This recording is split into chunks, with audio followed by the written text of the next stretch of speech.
wasiir dowlaha arrimaha dibadda iyo wafdiga hogaaminayo ayaa gaaray magaalada Khartoum ee caasimadda dalkaasi Suudaan iyagoo markaasina kulan ballaaran la qaatay jaaliyadda ku sugan waddankaasi Suudaan gaar ahaan dadka ku sugan caasimadda Khartoum iyagoo markaasi arday badan ay ka soo qayb galeen kulankii wufuudda lagu soo dhaweynayay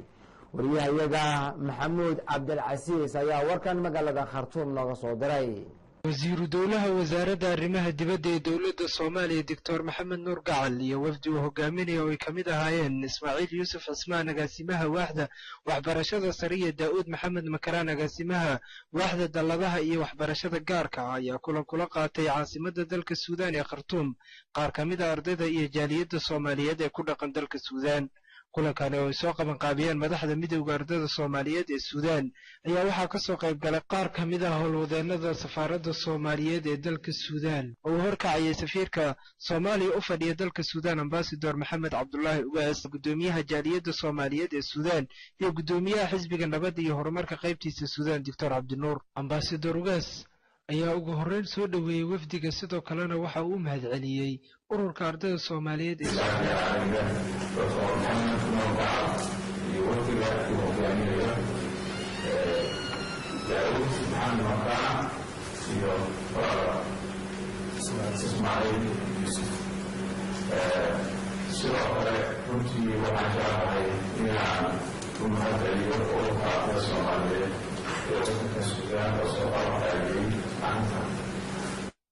Dr. Maxamed Nuur Gacal wasiiru dowlaha wasaaradda arrimaha dibadda ee Soomaaliya ayaa faahfaahin ka bixiyay ujeedka safarkooda sidoo kale wasiirka ayaa shacabka Suudaan ku amaanay sida wanaagsan ay u soo dhaweeyaan dadka Soomaaliyeed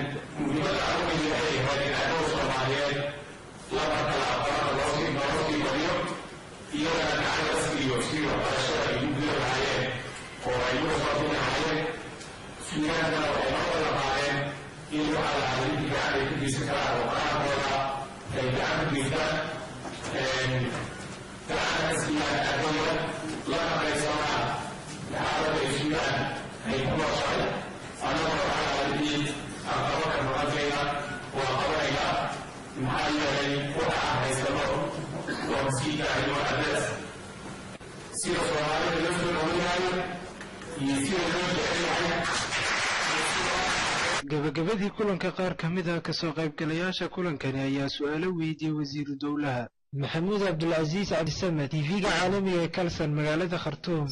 dalka Suudaan